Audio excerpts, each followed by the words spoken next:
Good day, this is Dimitri Lascaris coming to you for Reason to Resist from Kalamata, Greece on September 15th, 2025. One of the principal means by which Israel and its advocates have sought to counter public outrage over Israel's mass starvation of Palestinians is to spread disinformation about famine in the Gaza Strip. As a result, Reason to Resist decided to invite two experts to dissect and expose the disinformation. These particular experts have signed a powerful open letter denouncing Canada's government for its abject failure to stop Israel's starvation of the Gaza Strip civilian population. Our guests today are Dr. Charles Levkoe, professor and Canada Research Chair in Equitable and Sustainable Food Systems at Lakehead University in Toronto, and Dr. Sarah Rotz, Associate Professor at the Faculty of Environment and Urban Change at York University, also in Toronto. Thank you very much for joining us today. Thanks for having us here.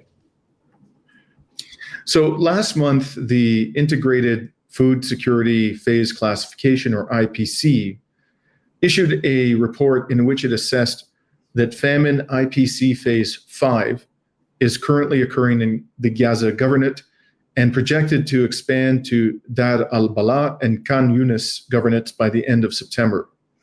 Malnutrition, it said, threatens the lives of 132,000 children under 5 through June 2026, including 41,000 severe cases, doubling May's numbers.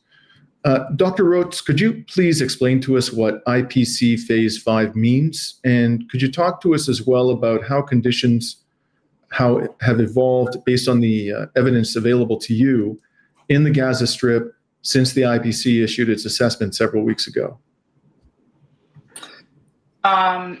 Well, so my understanding is that, they're conducting a series of assessments.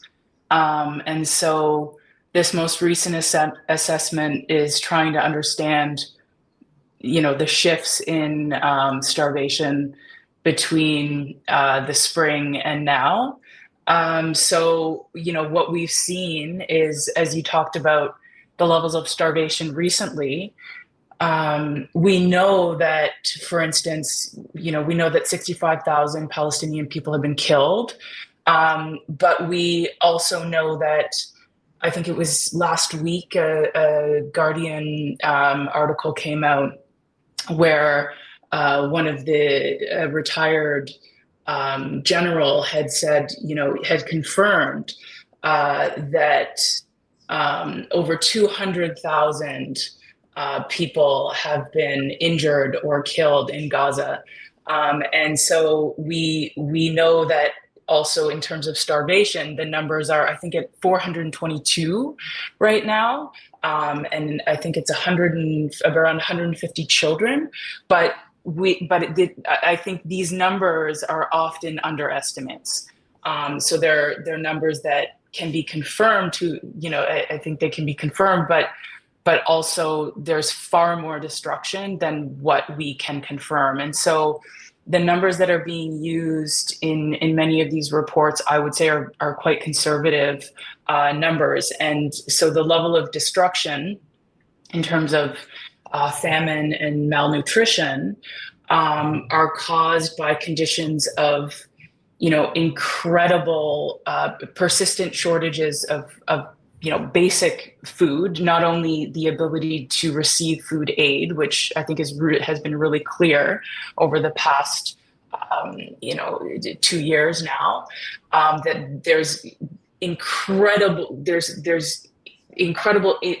insufficiency in terms of access to food aid. But there's this concurrent issue around the ongoing destruction of the land and the eradication of farmland. So I think it's almost at nearly 100% of land in the Gaza Strip is you can't cultivate on it. You can't, and all of the livestock have been killed. So there's not only the question of food aid, whereas in many cases of colonization and war and genocide, we often talk about food aid because I think it's very rare. I can't think of another case where there's this level of wholesale destruction of the land. There is, zero ability for people to be able to sustain themselves on the land, both in terms of accessing, clean water to drink, but also you need water to cultivate crops. You need water to feed animals for livestock. So I think the intensification and the level sort of acuteness of destruction is from my readings of past instances of genocide and warfare is unprecedented. Right. So, Professor Levkoe, is this classification level 5 famine? Is this the most severe level of famine, or where on the scale of severity does this lie? Yeah. So, just maybe to build on some of what Sarah talked about. This is one of the most extreme kind of classifications that the IPC, or the Integrated Food Security Phase Classification, can name. And this was, so you had mentioned that on August, I think, so back in August, I think August 22nd, I think it was, that this was released. And essentially, when my understanding again is when the IPC kind of releases this classification, it basically, as the most extreme category, gets triggered with 3 kind of critical kind of elements or thresholds, and that is extreme food deprivation, acute malnutrition, and starvation-related deaths. When all 3 of those have been met, that's when this classification gets identified. And by issuing this, the IPC has basically determined that this is where this is happening, and I think it's extremely disturbing, considering for months, years, I mean literally almost decades, experts have been identifying the Gaza Strip as somewhere where this was imminent. This was like this isn't, even though this is now being identified, starvation, dangers of famine have been there for a long time. And Sarah did mention what some of this looks like. I mean, seeing not just issues of malnutrition and famine, where we see things like immediate physical decline and muscle wasting and increased infections, and then coupled with long-term challenges that are identified. But I think beyond just those immediate issues and potential human issues that result from famine and malnutrition, Sarah's identification of issues of land and water, and for the ability of people to feed themselves. And I think this is where we kind of come into this conversation is, both Sarah and I are, we're scholars in the field of food studies, food sovereignty, and identifying kind of this not just in Israel, what Israel is doing in Palestine, the Gaza Strip, and also in the West Bank, but what colonial governments have done throughout history. Here in Canada, where we are, we've been also looking, both Sarah and I have written about this in together and separately, around control of Indigenous people. But again, to come back to your question, with this identification of this latest class, phase 5, across the Gaza Strip. I mean, this is kind of as concerning as things can get, especially when a body like the IPC, the UN, are naming this. And just to say also, I mean, we're talking about the IPC, but the famine issue of famine has been discussed by scholars, lots of organizations, humanitarian organizations in Canada, across the globe, in Israel as well, have been speaking about this. So I mean, there's ample evidence that this is happening and that it's an incredibly difficult and terrible situation. Now, I can't tell you how many times I've seen, I suspect you've seen this as well, claims on social media from pro-Israel commentators that the claims of famine are a fraud. And one such claim, which I talked about in a previous episode, was made, actually has been made repeatedly by a particularly outspoken Zionist influencer by the name of Dalia Kurtz, who, by the way, has sued Roger Waters and Eve Engler for defamation because they called her out for her denials of famine in Gaza. And one of the images she showed, I could show many from her and many other people who are advocating, who are denying the existence of famine in Gaza. Typically what they'll do is they'll take a photograph of some individual or family having what appears to be a sumptuous meal in Gaza, and perhaps Ramadan or some other occasion where Palestinians will traditionally gather to have a hearty meal. And they use this or claim that this constitutes evidence that there isn't famine in Gaza. Now, I could offer you my own views about why this is bunk, but I'm most interested to hear from you.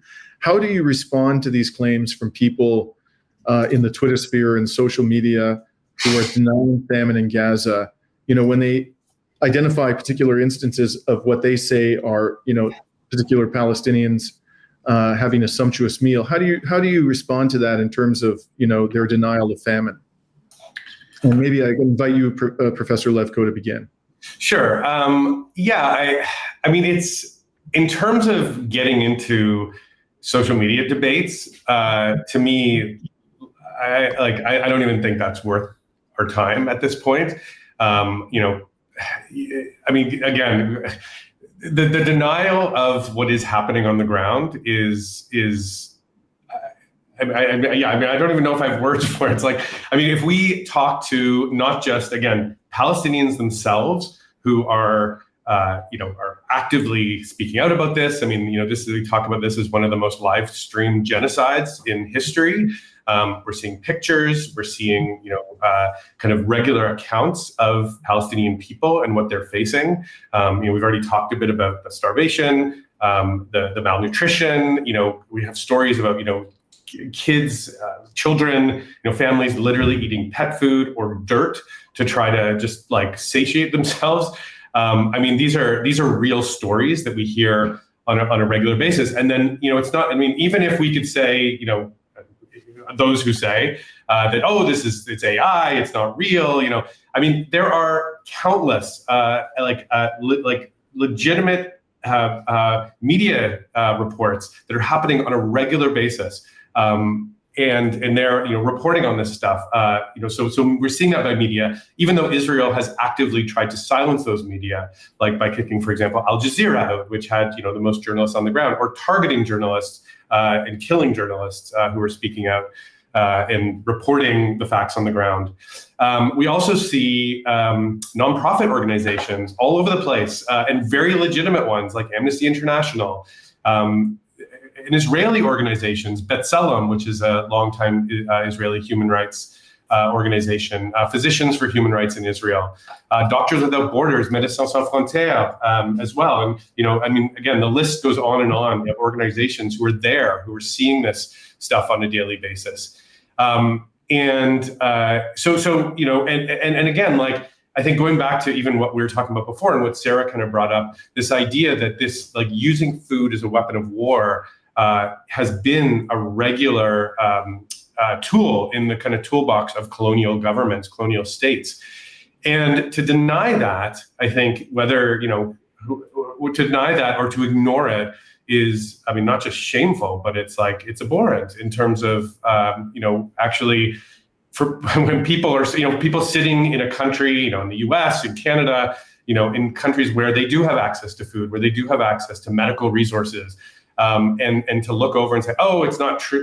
It's really disgusting and despicable. And the reality is, I think for a lot of what we need to kind of name is that the famine, the malnutrition, the blockage of aid, the destruction of agriculture, the pollution of water, the list, destruction of universities, inaccess to medical supplies. This is all human made. None of this is natural. Famines do happen, which won't get into in terms of but there are examples of famines that have some, we were wrestling with climate change and the climate crisis and other things, even historically, the way soils have been disrupted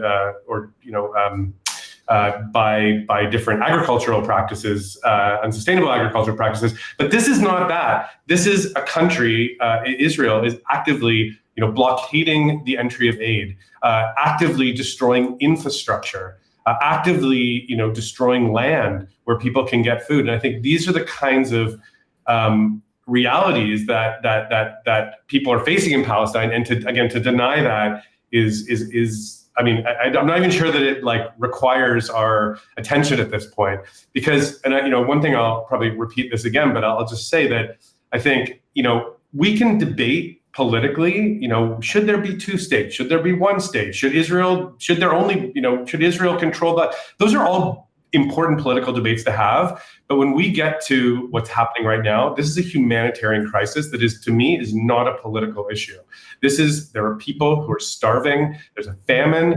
People are in need. And to play politics with this is disturbing, disgusting, when people are literally starving. And again, I'll just, I named all these, the media and the organizations and the Palestinians themselves, but we also have international bodies, we've been talking about, like the UN, the Food and Agriculture Organization, UNICEF, the World Food Program, the World Health Organization. All of these organizations, which are, full of experts from across the globe, are identifying what's happening in Palestine, in Gaza, and also, more and more in the West Bank. So again, to deny that, it just feels like a fiction, like the fact that we're even talking about this is frustrating, because reality.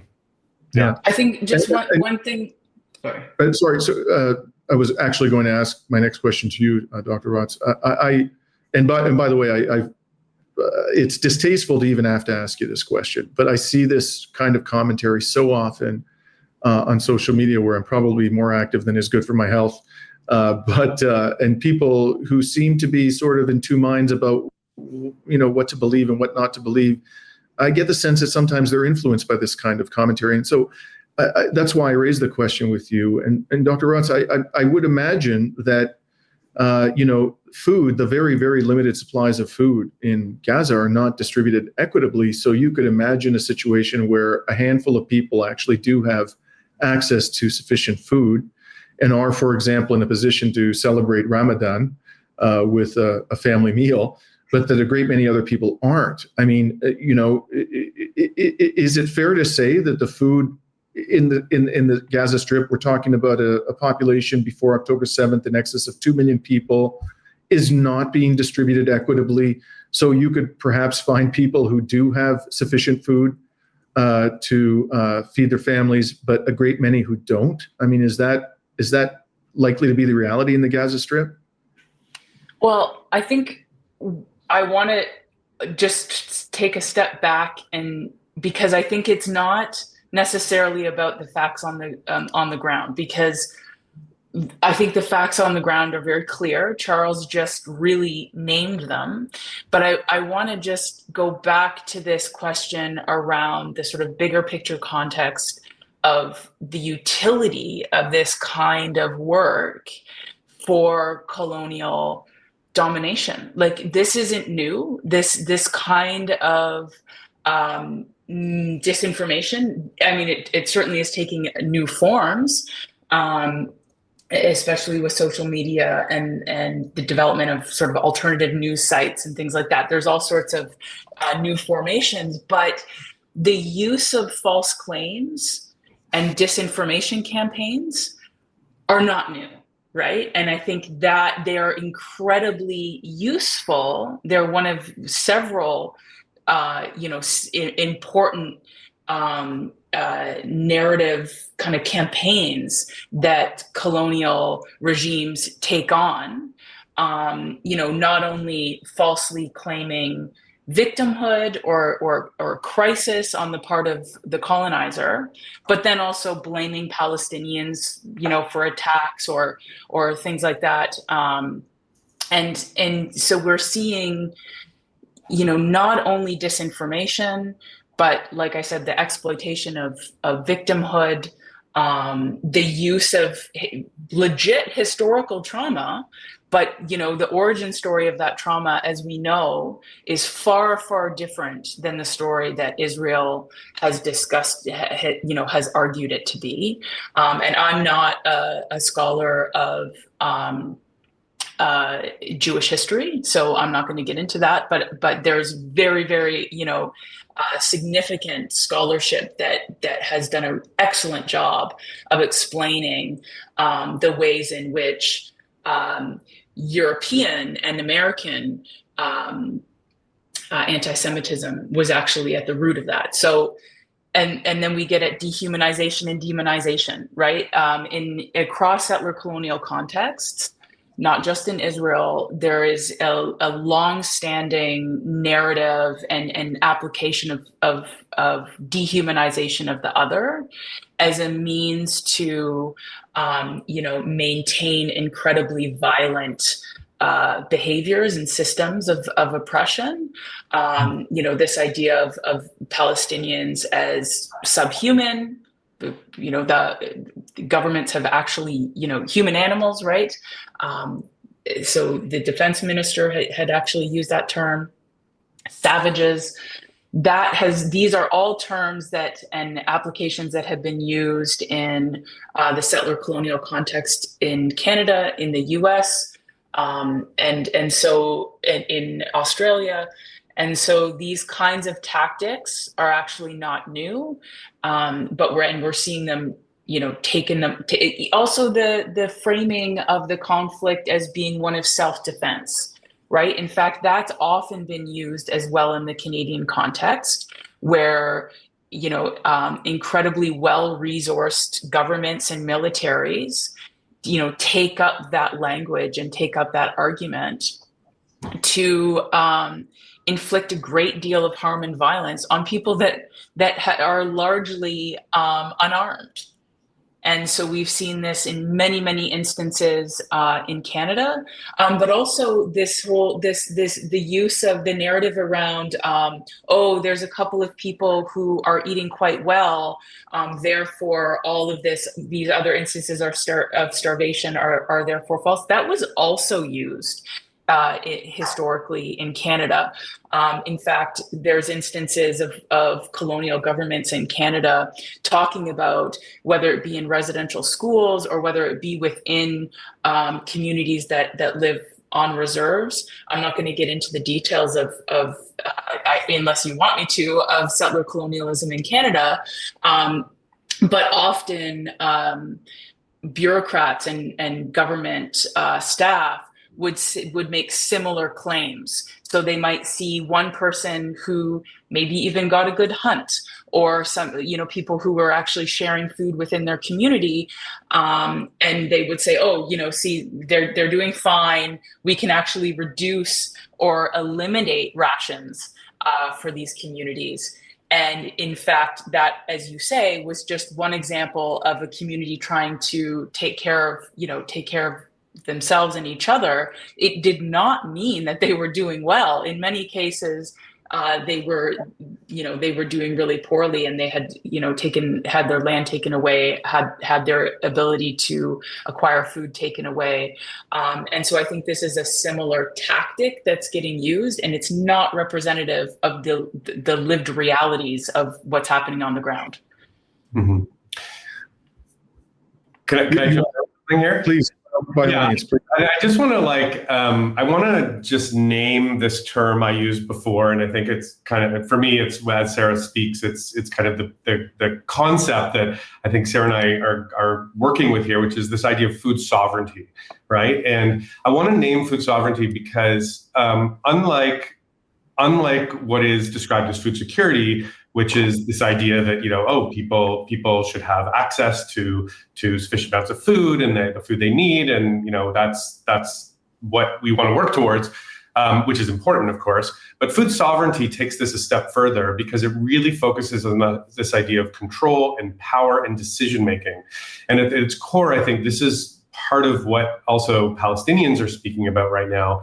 And when we think about not just, the idea that, oh, people need food for dinner tomorrow, or, there's this charity response that, they can get a little bit of extra money or a little bit of extra, aid that, Israel and the US, for example, might, drop in, here and there. But it's the idea of food sovereignty is really referring to the idea that Palestinians or Indigenous people in Canada or anywhere, people everywhere, should have the right to essentially the right to food, but also the ability to feed themselves. So by using these kinds of tactics beyond the kind of immediate, by destroying, again, we talked about the infrastructure, the environments. I mean, that is where there is a much more longer term impact in terms of how people have access to food. So I'll just give one quick example. Back in July, end of July, in the West Bank, actually, there was the destruction in Hebron of the Palestinians' national seed bank, right? And this didn't get a lot of news, but it was an extremely disturbing kind of development because not only so we often hear, as Sarah talked about, or we both talked about this kind of facts on the ground and, this many people are hungry and this many people in the short term, but this kind of longer term and kind of temporal kind of impact of destroying these abilities for people to feed themselves. So through a seed bank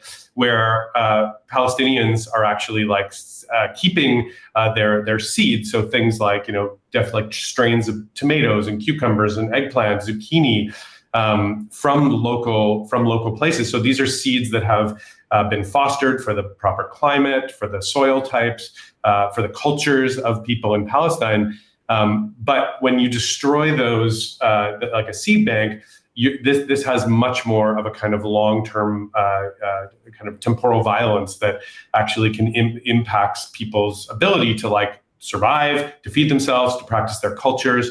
And again, these are the kinds of tactics, I think, that settler colonial governments have used throughout history, which again go beyond, oh, did someone have enough to eat for dinner last night? But it's all the different pieces that make us human beings, make us, give us the kind of robust life that we need beyond just, sustenance in our bodies, but everything else. So I think, anyways, I just wanted to name that term of food sovereignty because I think it does frame a lot of this, and a lot of the folks like the Union of Agricultural Workers Committee in Palestine and others have been using this term as a way to think about not just where the problems are, but what kind of they're fighting for as well. Now, another, I'm going to uncharitably characterize it as disinformation that we see. We've seen quite a bit of in the public discourse in Canada over the last several months, is the public publicization, the heavy, aggressive publicization by Canada and other Western governments of airdrops of humanitarian aid that they have made over the Gaza Strip as this famine has unfolded. But the open letter to Mark Carney's government that you and hundreds of other experts have signed condemn the airdrops. And I'm interested to know why. Perhaps we could start with you, Dr. Rotz. Why do you take the government to task on the airdrops, which they claim are some kind of, extraordinary humanitarian measure that all Canadians should applaud? Because it's incredibly insufficient, but also that there's a whole area of land along the Strip that should have full access to the port. And so there's all sorts of other ways that, the airdrops seem, if you were in a situation where a government was, allowing sufficient amounts of food aid to enter to, be able to feed a population, you would see food aid entering through trucks, by boat, through ports. through all the ways that they should be legally able to do so.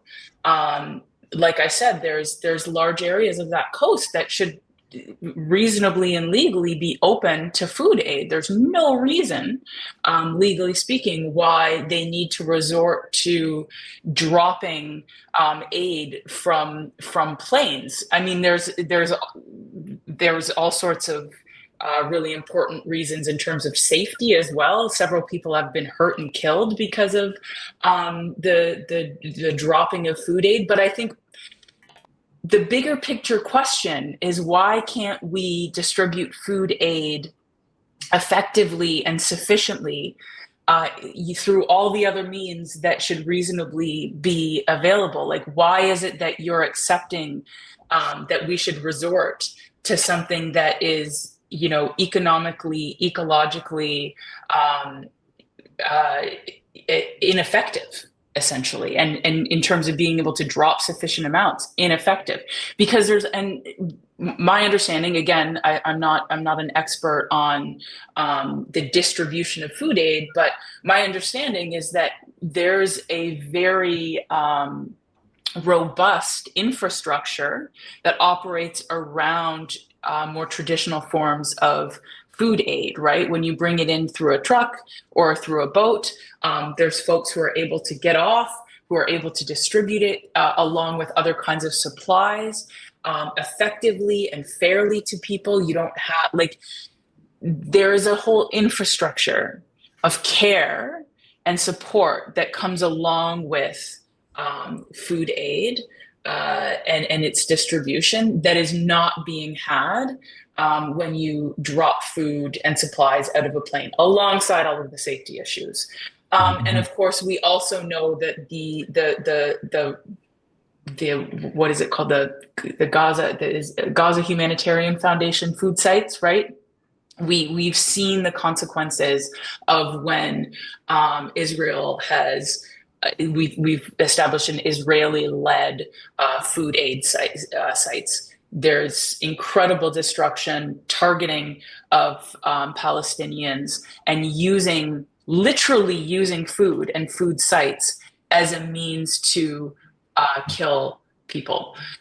So I would say that, when you look at it from that perspective, I would ask governments, why is it that you're enabling and why are you allowing yourself to resort to such an ineffective and inefficient form of food aid because Israel is choosing to undermine international law? It just doesn't make any sense. Mm-hmm. So, Professor Levkoe, the government has considerable resources at its disposal. Do you think it's probably the minister in the Carney government who has been most aggressive in promoting these airdrops is the foreign minister, Anita Anand, who I regret to say is from my alma mater, the University of Toronto Faculty of Law. I find it very difficult to believe, given the resources available to the government, that they genuinely believe that these airdrops are anywhere close to adequate to deal with the scope and scale of the crisis. I mean, do you think they don't understand that these airdrops are at best a drop in the bucket and are not actually posing a security risk to people on the ground? And if you don't believe that, what do you think is going on here? Right. I'm hesitant to try to get into the mind of the government and tell you what they're thinking. But let me answer that question first. I just want to say two other things about these airdrops, just building on what Sarah said, then I'll come back to your question, because I think they're important for context. And one is that, Sarah talked about this American-Israeli Gaza Humanitarian Foundation that's doing these drops. And, this is charity has always been very problematic. I think we have to ask ourselves, why is charity needed in the first place when, especially in Palestine, we have an extremely old, rich culture of food provisioning, of agriculture, olive trees, of farming, of fishing, of trade. The Palestinian people for centuries, have been able to feed themselves, right? So when we start to get into this question, whether it's in Palestine or here in Canada or anywhere about like this, like trying to use charity as a response, I think we have to also ask, well, why do we need this charity in the first place? What's happened? And I think in Gaza, especially when we look at Israel, which is literally a few kilometers away, across these checkpoints and these fictional borders, the issue is that like you have on one side of a checkpoint, you have people having wonderful meals. A lot of it is traded from Canada. Canada is still shipping food to Israel and trading. And then literally, a kilometer away, half a kilometer away, you have people who have zero access to food. So again, I mentioned already that this is a very fabricated famine. It's not a natural thing. It is being done. It could stop tomorrow. If it stopped today, if the decision was made.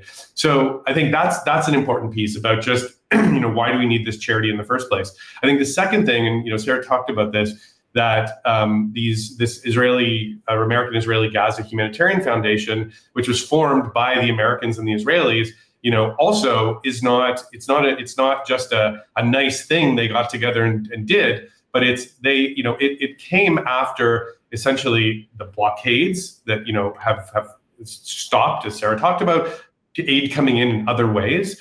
It also replaced the UNRWA, right, the United Nations Relief Works Agency for Palestine and the Near East, which also had quite a robust and global kind of response to ability to respond and bringing aid in. So by cutting off the ability for food to get in, as Sarah talked about, in these kind of legal or more care-based ways, for cutting off UNRWA, essentially you create a void, and then along comes the American-Israeli Gaza Humanitarian Foundation, and there's lots of reports. If we had maps up, you could see. I think if I remember correctly, this Gaza Humanitarian Foundation has I think 2 drops that they were dropping things, as opposed to where UNRWA, set up strategically in different cities and different places where people were. So what you have is then you have people being forced into certain areas. I think the term concentration camp has been used, ironically.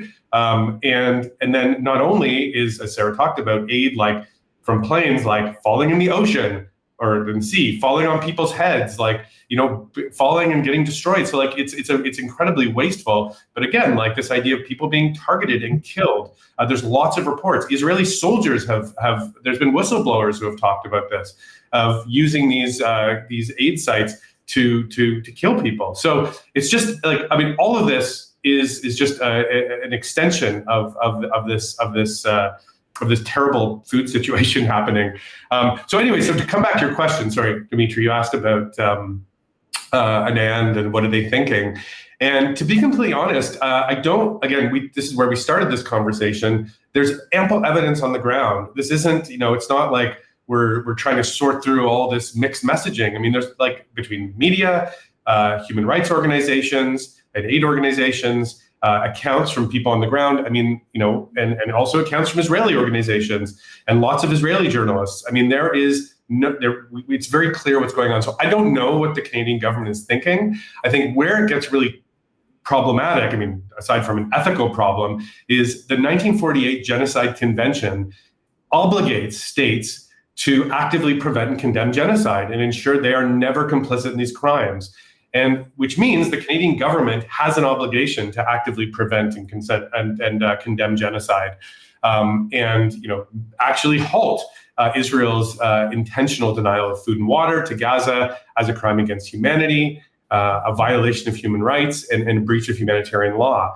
So, in that context, by continuing to actively trade with Israel, providing economic support, selling arms indirectly, but still selling arms.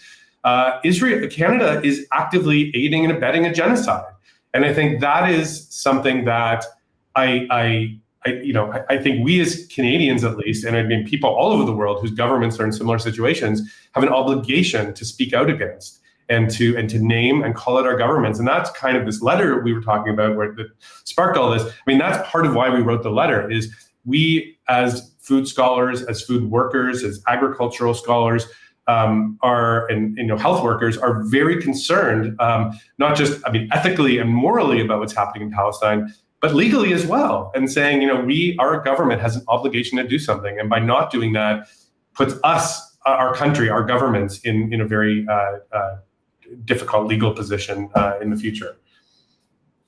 The Gaza Health Ministry, every single day since GHF, the Gaza Health Foundation, was set up, has been publishing statistics about the number of people who have been killed and wounded at these so-called aid distribution sites. And I'm just looking at the most recent report from today, and it reads, among the martyrs of livelihood, the number of martyrs from aid distribution who arrived at hospitals in the past 24 hours is 3 and 47 injuries, raising the total number of martyrs for a livelihood who reached hospitals to 2,497. Those are the number of people who have been killed at these sites, and more than 18,182 injuries. And as we know, the Gaza Health Ministry has tended to publish conservative numbers when it comes to deaths and injuries from attacks by the occupier. Clearly, these aid distribution sites have become gathering points for death and destruction. And you've mentioned a couple of the organizations that have historically provided food to the population of Gaza. What do you think? Maybe you could both speak to this, and I'll ask you to start, Dr. Rotz. What do you think a proper food distribution system would look like? Who would be in charge of it? And what role, if any, should Israel have in the distribution of food aid to the people of Gaza? I'm not one to sort of try to make an argument on the or try to argue who should be in control of what in this situation. But what I would prefer to talk about actually in this context is to build on a bit of what Charles was saying around this question of food sovereignty and food aid. This has actually been a debate in the food studies and agricultural literature for a really long time. And it's interesting because food aid has actually been historically heavily criticized. The role of food aid in what we call often the tradition of food dumping, which is when quote unquote industrial countries, largely, the US, but also Canada, Western Europe, and the sort of food aid infrastructure often results in the dumping of surplus food from the West that gets then sold or given to folks at very low rates, like whether it be distributed through the aid system or, like I said, sort of redistributed at really low rates, it often will undermine local food systems. And then also will often promote foods from those industrialized countries. So it can actually, over the long term, change food culture. And so, in this case, it's like we can't even talk about that because the conditions of life in the Gaza Strip have been so incredibly, destroyed that we can't even get to that question around food sovereignty for people. How is it that we can foresee a life for 1.5-2 million people in the next 10-15 years when they now no longer have any land or space to be able to cultivate foods that, as Charles was saying, they have been doing for thousands of years. And so I think that's a really important question. What are the conditions within which we're even having these conversations? Is it that we just expect that the structure and system of food aid is just going to feed Palestinians for the foreseeable future? I actually don't think Palestinian folks want that, as far as I understand. People want to be able to grow their own food. They want to be able to distribute their own food. And I think that that's like, sadly, a conversation that can't even happen because of the level of destruction of land and soil, the ecological destruction, and the infrastructural destruction that makes a sufficient food system and food network even possible has been so destroyed by the Israeli government. I wish we could have that conversation in terms of a short-term food aid and relief. Of course, I would advocate that, and we need that, but we also need to talk about sovereignty and land. I'm not the one, as somebody who is a white Canadian, in the place to talk about that or determine, that. But what I would say is that there needs to be some Palestinian leadership or sovereignty or participation in that conversation, which, as far as I can tell, has not been had. Palestinian folks are not at the table in any of these discussions around land governance and sovereignty. So I would say that is something that needs to happen, and that we need to have deeper conversations about land and ecology and self-sufficiency rather than just aid. Mm-hmm. Mm-hmm. Yeah, go ahead, Levkoe, please. Yeah, so I was going to say something very similar. I think at the core of what I want to say is similarly, like, I don't know that two, white academics in Canada need to be deciding what happens next in Palestine. There are, Palestinians are some of the most educated people in the world. I lived in Palestine for a few years, and they're not just incredibly smart, but engaged, and have not just the knowledge, but the experience, the multi-generational experience to know what to do in these situations. As part of our group, which I don't know if we've mentioned yet. So Sarah and I we're part of a group that did this letter called from the Canadian Association for Food Studies, Committee on Palestine and the Right to Food. And as part of our work leading up to this letter, we had several workshops, webinars. Some of them are actually on the website. We can link to that. But we showed a documentary. We screened a documentary called Aisha's Story, which was directed by an amazing Canadian director and academic, Elizabeth Vibert. And that story, the Aisha's Story, is a beautiful film about a Palestinian woman and her food histories. And it connects those histories to the occupation and to the struggles that Palestinian people have been facing. We've also had a few panels with similar kind of content with people from Palestine, from refugee camps, some who have never actually been able to go to Palestine, talking about their own food histories. And again, like, those histories are incredibly rich. We've already both talked about, the olive trees and the agriculture, and I mentioned the seed bank before. So destroying these things, more and more creates like a need for charity that shouldn't exist in the first place. That's one piece. I think the second piece is, again, like, in terms of what this should look like, I absolutely agree with Sarah. I think we Palestinians need to be making those decisions. They know their history, they know their politics, they know their cultures. And when asked, even in the kind of some of the work that Sarah and I have done in some of these webinars and bringing people together, we've had some conference sessions where we've had people from Palestine. I'm always, I shouldn't say surprised, but I'm just always like in awe about the kind of knowledge and experience and ideas people have. So I would, again, say that it's similar to Sarah, that, it's Palestinians that need to be at the table to make decisions about, I guess, what to do in the very short term in terms of charity and aid, but of course, in the longer term, about achieving food sovereignty and ensuring that aid and charity is not needed, because people should be able to feed themselves, and they have been for centuries. So it's like, this is I think where we need to go with these questions. So the last thing I'd like to ask you about is the letter. It makes a number of demands of the Canadian government. As I said, it doesn't pull any punches. And I invite you both to just briefly explain for us what it is you think the Canadian government should be doing, and both as a moral and a legal matter.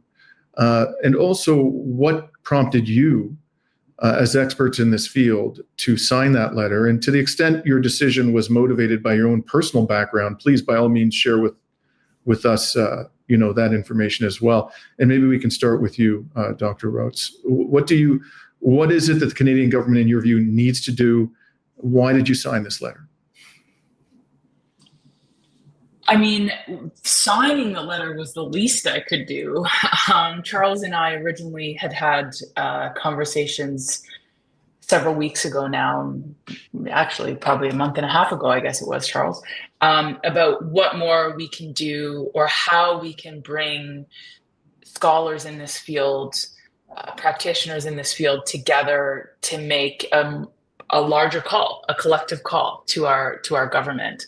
And so, with the help of some other amazing folks, we put together this letter and started to seek signatures.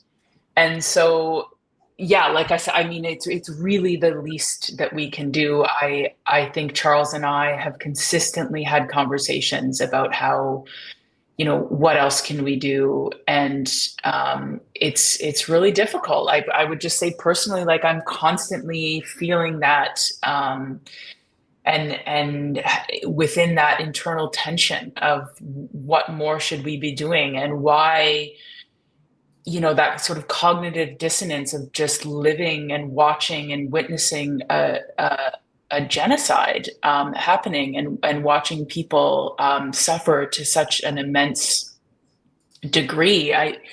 When I see what, images of what the Gaza Strip is like right now, it really looks to me and like it's an open, it's an open prison. It's an open space of torture and deprivation and violence that no human being should ever have to go through. I think it's nothing like it's not just the overcrowding but the incredible violence that gets inflicted on people in these really surprising, what must be incredibly scary and surprising ways. And so, anyways, I think as somebody who's living here in Canada, I just think it's the least we can do. I wish that I want to be doing more. And I hope that we can collectively do more. So in terms of what we're asking governments to do, I mean, I'm also somebody who's not incredibly optimistic, or I'm not somebody who has an incredible amount of faith in our governments right now, or especially not many do right now. Yes. I mean, again, it's one of those things where Charles and I have talked about, like, okay, I guess the government is the place that we, press up against, but I don't have a lot of trust or faith in our government.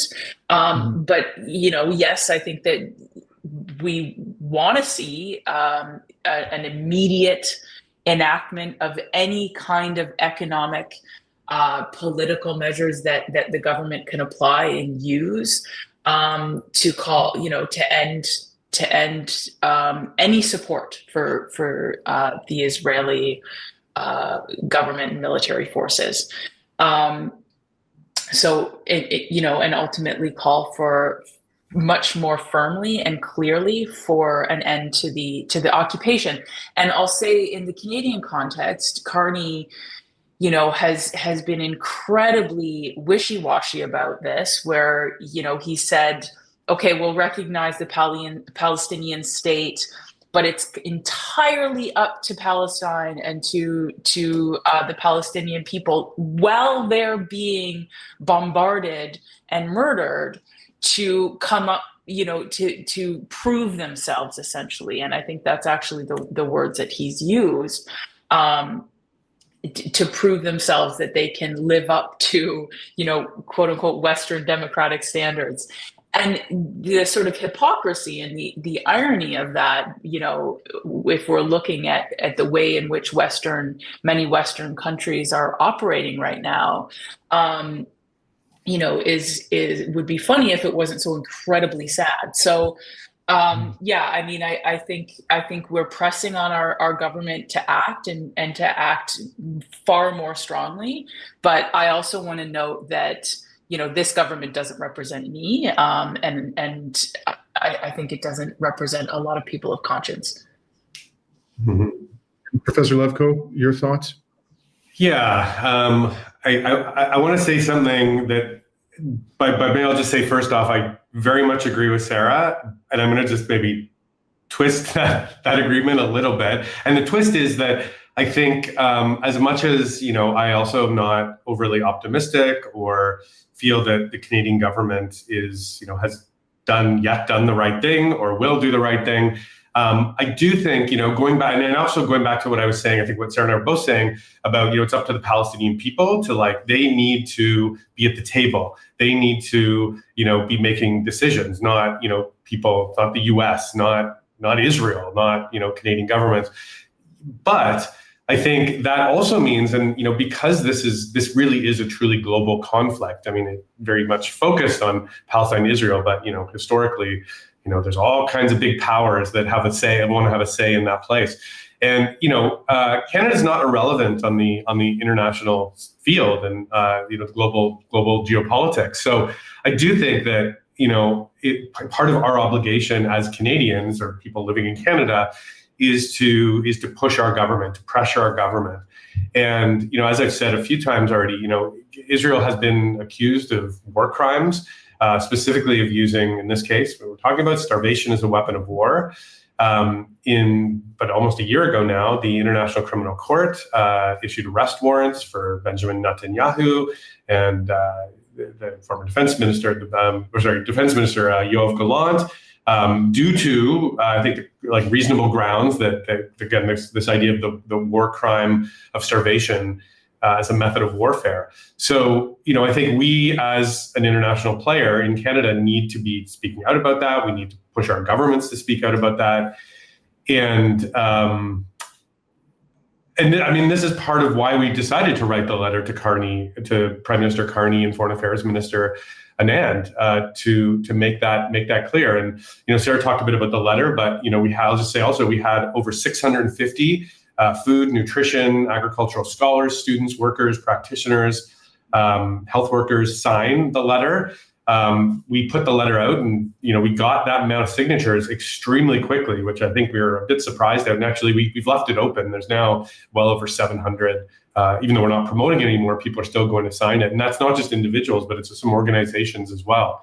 So, in that sense, I think there's, there is this desire among folks in our field of study and field of work to really kind of push the government to, as Sarah said, think about economic, diplomatic, political measures against Israel.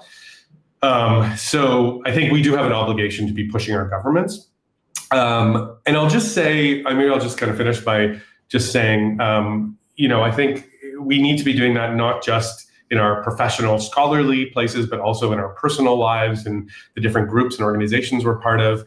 Aside from being a professor in Canada, I'm also Jewish.